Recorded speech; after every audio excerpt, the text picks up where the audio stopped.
Hello and welcome to Starting Your Story. Thank you for joining me today. I'm Miranda and I write lots of stories for my job, and I'll be telling you all about all the ingredients of a fabulous short story today to create your own exciting short story plots by the end of the session. So today we won't be writing the whole story, but we'll be thinking of all of the things that you need to know and have ready in your mind, all the decisions you need to make, so that at the end of the session you're ready to go and do that really fun part and write the actual story. But we're going to have lots of fun putting the ideas together now. So there are going to be some time for you to pause the video, do a bit of writing, and then start the video again and listen to the next bit. So you'll need some paper and a pen or pencil or a device to write on if you like. But I just wanted to tell you that all writers have notebooks or apps for writing down bits of story ideas whenever they occur to them. So you might like to start doing that anyway. So maybe today your bits of writing will be the start of a notebook that you keep writing in forever, maybe.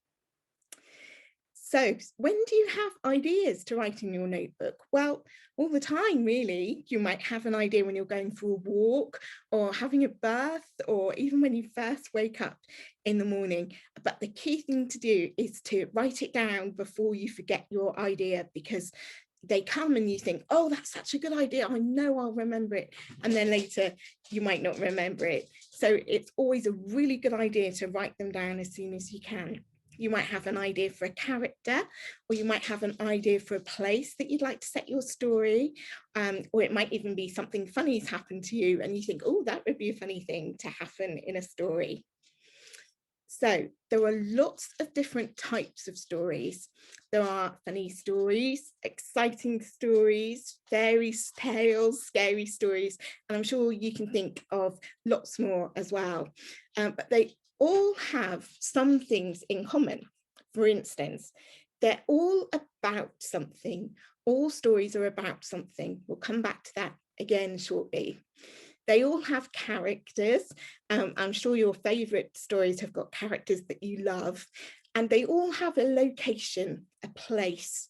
They're set somewhere, either in the real world or in the imaginary worlds that the writer has dreamed up for the story. So let's think about a story that most people know. Just as an example, we're going to think about The Gruffalo, which is a wonderful story by Julia Donaldson. So The Gruffalo has lots of characters, but the star characters, the lead characters, are the Gruffalo himself, of course, and also the mouse. And the story is set, its location is in a deep, dark woods.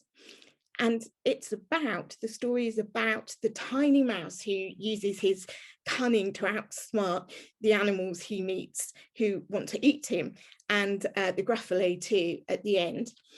And the story lets us know that however small we are and however big the problems are that we encounter, we can always use our cleverness to overcome obstacles and win through in the end. So maybe you've already got some ideas for characters, for a location, a place that your story will be set in, and what your story might be about. Don't worry if you haven't, but if you have, pause the video now and write them down. So any ideas you've got for character, for location, and what your story will be about, write them down and then come back again and we'll think a bit more about putting your story together. So welcome back. You may have had some ideas already that you've written down about characters, location, and what's your story about. But don't worry if you haven't, because we're going to think about lots of ideas now. So sometimes people ask me as a writer, which comes first? First of all, do you dream up a character or a location or what your story is about? And my answer is always, well, it depends, because different stories come in different ways. So sometimes writers think of the location first, and then they think, what sort of characters would there be in that location and what sort of thing might happen there? Sometimes writers think of a character first, and then they think, where would these characters go and what might happen to them? And sometimes they have an idea of what they want to happen first, and then the writer will think, where's the best place to tell this story and what sort of characters would tell it best? And that's when your notebook or your app full of ideas is handy, because if you've already got an idea, say, about the location, you can have a look in your notebook and see if you've already got some good character ideas that might fit in with that location. So you can see why it really helps to capture all the ideas that you have. So with today, we're going to start by thinking about location. So location, place, inspiration comes in lots of different ways. So you might go somewhere or read about somewhere or see somewhere on TV perhaps and think that it's a really good place to set a story. And what makes it a good place is up to you really, because it depends what appeals to you as a writer. So it might be somewhere that you'd love to go. And those sorts of stories are always a lot of fun to write, because you'll be able to go to that place in your mind and imagine having adventures there, which is always so much fun to do. Perhaps you'd like to go to the top of a mountain, the very top of a snowy mountain, and look down at everything below. Or perhaps you'd like to go all the way down to right to the bottom of the ocean and see what it's like there. Or perhaps you'd like to go and stay at your grand's house, or perhaps you'd like to live in a tree house at the park. Whatever your location is, it's a good idea to make it as distinct as possible, so to make it stand out. So in the Gruffalo, the wood isn't just any old wood, it's a deep, dark wood that makes it all the more interesting, and it makes it a little bit scary, because the story is a tiny bit scary because the mouse doesn't know if he's going to be eaten or not. So a deep, dark wood works really well with that story. So what I'd like you to do now is to pause the video and think of a few locations that interest you for possible stories. Try to think, if you can, of 5 places that you really like the idea of. You might even think of more. And remember, it can be real places or made up places, just places that appeal to you. So stop the video now and I'll see you shortly. Okay, welcome back. So hopefully you've managed to think of a few locations that could work brilliantly for a story. And what I'd like you to do now is to pick your favourite from your list. If it's really hard to pick a favourite, don't worry, because you can write stories set in all of those locations eventually. Just pick one for now. So hopefully you've picked your idea. And what I'd like you to do now is to close your eyes for me and imagine that you're in your location now. So I want you to have a look all around, look left, look right, look up, look down, turn all the way around. What can you see? Have a good look. You might want to go for a bit of a walk. And now think about, what can you hear? You might hear the sounds of animals or birds or the ocean or people or traffic. What can you hear in your location? Now have a think about what you can touch. What things are in your location that you can reach out and feel? What do they feel like? If you're on that snowy mountain peak, you might be feeling the cold, soft snow, or it might be hard and icy, mightn't it? Can you smell anything? If you're at the seaside, maybe you can smell the smells of lovely fish and chips that are being sold on the pier, or maybe you can smell on your hands, you might be able to smell the salt from the sea from when you went swimming. And can you taste anything even? Have a think about what the weather's like. Is it day or is it night? And how do you feel in your location? Is there anyone else there? What are they doing? And this is an important question. What do you want to do in this place? Do you want to build a sandcastle? Do you want to run away? Do you want to play on the slides? Do you want to make a den? Do you want to swim with a giant whale? Do you want to go and make friends with a robot? Spend a little bit of time just imagining what you want to do and what it would be like to do it. So when you're ready, open your eyes and pause the video again and go and write it all down, all of those things you can remember about being in your location for your story. So remember, you thought about what you could see, hear, touch, smell, taste, what the weather was like, if it was day or night, how you felt, if anyone else was there, and what you wanted to do and how that felt. So go and write it all down. You might want to draw a picture too, maybe, of your location, or even find pictures online or in magazines that you might collect that will help you think more about your location. So go and do that now, and I will see you shortly.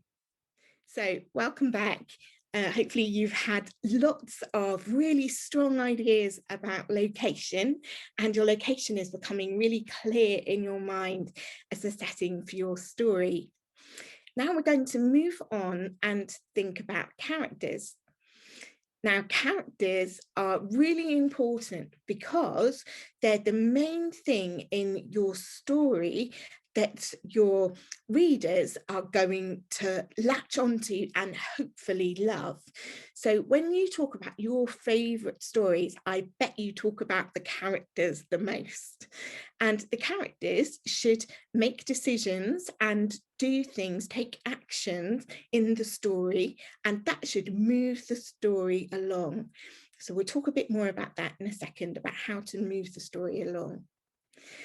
So characters might be entirely fictional. They might be entirely something that you have made up in your own mind, but often characters might be based on a real person that you know. It might be entirely, but more often than not, writers will have characters that are based on bits and pieces of different people that they know. So they might say, Julia Donaldson may have thought, or I know a really clever person who's good at thinking what to do very quickly. When something needs to be done, they know just what to do. And she may have used that person as the inspiration for some of the mouse character, but maybe she knew someone else who was really brave, and she thought, well, that would be a good characteristic, a good part of the personality of the mouse in that story. I need them to be brave. So maybe she took that from somebody else that she knew. So writers do that all of the time. So you can always draw on all of the real people that you know for inspiration for your characters, and always think about taking more than one person and sandwiching them together. Or your character might be just like you, your main character. So we're thinking about our main character first of all. Maybe you want to write an adventure that's all about you having the adventure, and that's absolutely fine to do that too. And you will know yourself really well. So often that's a really good way to start off writing a story. But as you move through your story, you might find that your character starts to be a bit different to you, because maybe the journeys that they go on and the adventures that they have change them in a little bit of a way, because they've done things that you haven't done, and maybe they learn different things and have different skills to you. So that character might start off as you, but then grow during the story. Sometimes new writers like to think of all the characters that they love and think of bits and pieces that they might borrow from those characters to put together into a new story. So maybe you'll write a character that's brave and clever, like the mouse in the Gruffalo, but maybe they'll also be a bit forgetful, like another character in a story that you like. Or perhaps they're a bit lonely because that's something you've seen in another character. Or perhaps they wish they could fly, or perhaps they wish they were a real boy. Whatever it is, you can put characteristics together and make a brand new character. So it's always good to be original if you can, and write a brand new character, even if you borrow things from your favorite characters that you already know. So looking at pictures can really help when you're starting to think about characters, because it really helps for a writer to be able to see in their imagination exactly what their character looks like and what they're doing during the story. So you can imagine, oh, I know what that character looks like. I know just what they would look like when they're walking through that forest, and that helps me think about how they might behave. So when Julia Donaldson was writing the Gruffalo, she might have been thinking about, oh, my mouse is very small and the Gruffalo is very big. So he would be looking up at the Gruffalo. I wonder how he'd feel. So there are lots of tricks that you can use to help you really think about how your character looks, but also to get inspiration for your character in the first place. You might find a picture that you like, and then you might think, oh, well, what's that character like? What's their personality? What sort of things do they do? What do they enjoy? So I'm going to show you some pictures now. And these are from postcards that I collect. So when I see them in the shops, I like to buy them, and people send them to me. And every so often, just like my notebook that I go to for ideas, I have a look through my postcards and see what ideas they can give me. So I have postcards that give me ideas for location, and these are the ones that give me ideas for characters. So I'm going to show you some, and if you haven't got a character in mind at the moment, you might like to choose one of these characters. So there is a tiger who is rawsome, it says here. I'll let you have a look. So remember, your characters don't all have to be people, do they? They can be all sorts of things. Here there's a robot.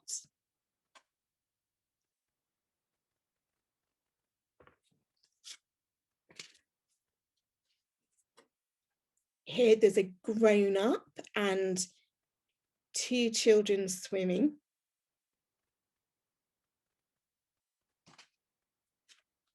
A lovely lamb.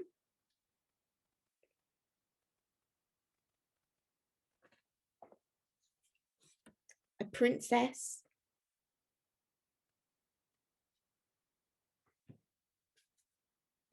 Some very trendy pigeons.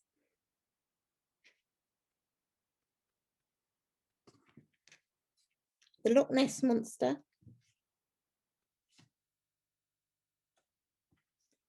And a hedgehog family.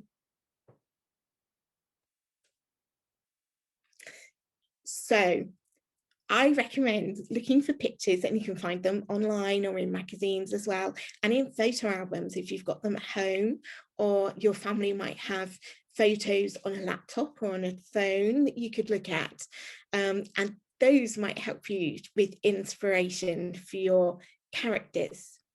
So another thing that might influence your character choice when you're thinking of your main character is your location. So think about your location as well, and think who would be there, who would be in your location. So if your location is a park, say, it might make sense for you to have a park warden or a gardener or people walking their dogs in the park. But you can put unusual things together. So for instance, you might be writing a story about a hippo, and you might decide to take him on holiday to that snowy mountaintop we were talking about, for instance, somewhere that hippos would never normally be, but you can put unusual things together and have fun with that as well. So I'm going to ask you to pause the video again and have a think about your lead character. So just one character for now. Think, what's their name? What do they look like? And what's their personality? When we're thinking about personality, remember, we're not all good at everything and we don't all like everything. So try to make them well-rounded and think about those things too. So perhaps your character loves playing outside, and perhaps they really enjoy music, but what don't they like? There'll be something they don't like too. So think of all of those things and think about how they feel. Are they happy at the moment? Are they sad? Are they worried about something? Are they excited about something? So have a think about all of those things and then come back again and listen to the next bit of this session. Story. Now we're going to move on to asking your character some questions, because what a writer will want to do next is find out what it is that their lead character wants, because every lead character in every story always wants something, and that's the main focus of the story, especially at the beginning. So your character might want a nice, quiet, uneventful walk through the deep, dark woods, or they might want to deliver their picnic basket contents to Granny, or they might want to have a lovely, quiet swim in the sea. Whatever it is your character wants, it should be difficult for them to get it. So those are all fairly normal things for a character to want. So in those types of stories, something big will come and interrupt them. So something like the big bad wolf or the gruffalo, or a big whale, it might appear in the sea. So those stories that have quite sort of real life kind of small wants tend to have big interruptions. But if your character wants to do something huge, the interruptions can sometimes be a bit smaller. So perhaps your character wants to go up the mountain, get right to the top of that snowy mountain. So it's a big aim. They want to get all the way up there. It's going to be really, really difficult. But you could think of lots of small things that might hold them up along the way, rather than, you know, one big thing that happens. So you might think about small obstacles that stops a character from getting what they want, or big obstacles. So I'm going to ask you to just pause again, just for a second, and really focus on what it is that your character wants. So in your location that you chose, what does your character want to do?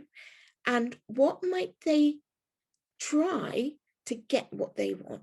What actions might they take to be able to have the thing or do the thing that they want to do? So I'm going to ask you to pause the video again and just give that some thought for a minute. It's got more thinking about than writing about, this one. But so have a long think and then a quick write down of your idea. Okay, welcome back. So hopefully you've thought of something that your character wants to do, something that they want to have or achieve, some sort of adventure, something that your character wants to do in your story. And you've thought about what they will try in order to get what they want. The next thing is to think about what's standing in their way. So what's going to stop your character from getting what they want? And we call that conflict in a story, dramatic conflict. And your character doing battle it doesn't have to be a fight, but your character going out there and trying to get what they want and trying to overpower the obstacle and win through and get what they want or do what they want, is the thing that makes your story exciting and interesting for the reader. So we will keep on turning the pages of your story, we'll keep on reading, because we want to know, are they able to get what they want in the end and get over all of these obstacles that are holding them back? So for instance, characters experience different sorts of obstacles and have different ways to get over them. So our mouse in the Gruffalo, who wants to go for his peaceful walk, keeps meeting lots of animals that want to eat him, doesn't he? So his obstacle are all of these animals that want to eat him. So it's really interesting that he doesn't just have one obstacle. It's not just one animal that wants to eat him rather. It's lots. So there's a snake and a fox and various other animals along the way. And then in the end, the enormous Gruffalo wants to eat him too. So the story builds and builds and builds to the exciting bit with the Gruffalo. So other obstacles might be in people that your character meets. So maybe someone else wants the same thing as them. So maybe your character really wants to win the race at sports day, but everyone else wants to win that race too. So there are obstacles there straight away. Are they going to be able to beat everyone else and win the race? And actually, what might they do to help them on their way? Are they going to practice running really fast? What will they do? Also, sometimes we were thinking about the weather and things earlier. Something like the weather can be an obstacle. So if you've got a character who's got a really big giant balloon that they're holding on to, maybe they're a small character like a hedgehog or something like that. We saw a hedgehog earlier, didn't we, in our postcards? Maybe there's a big gust of wind that sweeps them off their feet and carries them away, and then the weather can be an obstacle because the hedgehog wants to get back home, or he wants to get to his friend's birthday party, or wherever it is that he wants to go. So obstacles can come in lots of different shapes and forms, but there needs to be a clear obstacle for your character to overcome, and that will be the main plot of your story. So do have a think now, turn the video off for a second and think, you know what your character wants. What's the obstacle standing in the way of your character getting what they want? And how will that be the main part of your story? What will they do to get over the obstacle? So just take a second to go and do that now. So hopefully you've got an obstacle now for your story. Let's think a bit more about how your character is going to overcome their obstacle. Will anyone help them? So your character might want some friends, mightn't they? Or some other people around who might help them overcome the obstacle. Or they might have a family, mightn't they, that might help them. Or they might meet lots of people during the story who might be able to give them helpful information. Or you might have characters that pop up and do something fun for your character just to help them on their way and help them have a happy time during the story. So think about all of the people who can be on your character's side and be helping them too in the story to achieve everything that they want.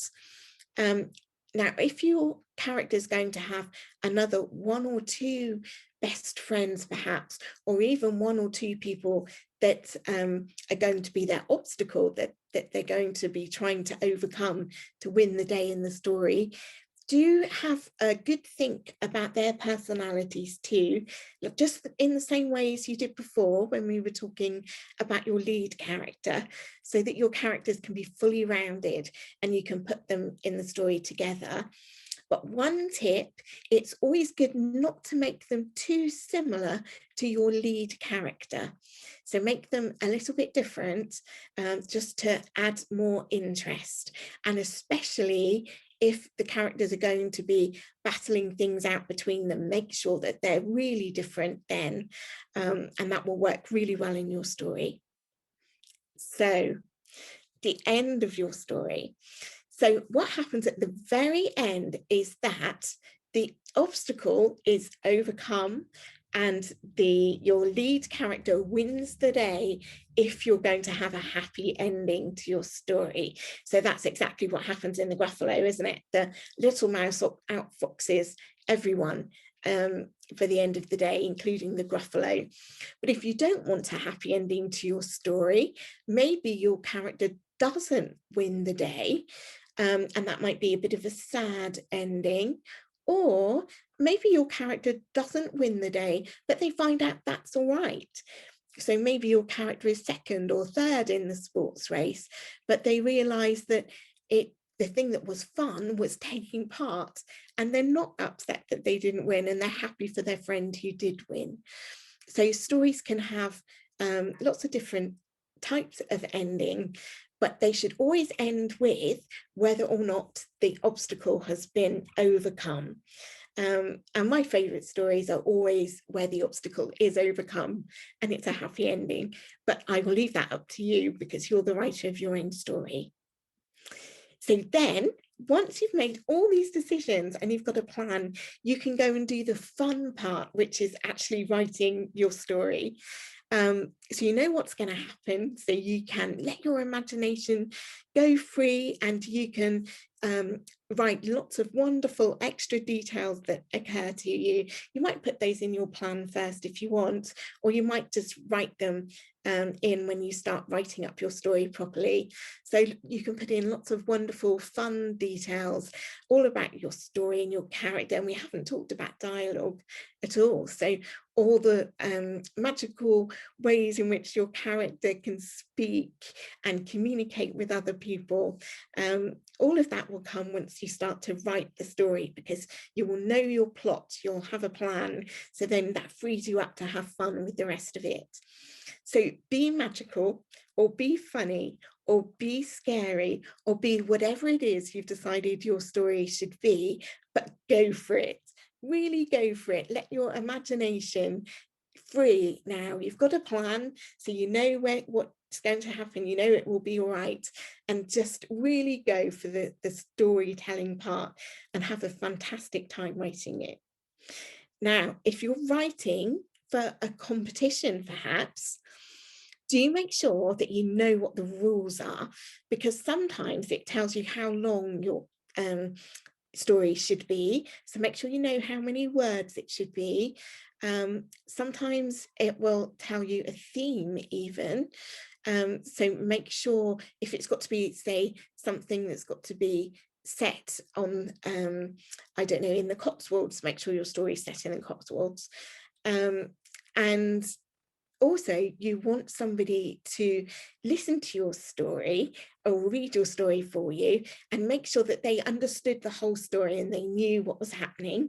And then you might like to do a second draft where you go back over and make sure your story is just as good as it can be, and make any tweaks or changes that might make your story a bit better. You also might like to ask someone to help you proofread it, to make sure that you haven't got any errors in there that might make it difficult for somebody to read if you're sending it into a competition. But don't worry about that when you're writing your first draft at all. Just let yourself go and have a wonderful time writing it. So I hope you've enjoyed our session today, and I do hope you go and write a wonderful story and have fun doing it. And remember, that's the most important thing, is to have fun when you're writing. Thank you, everyone. Bye.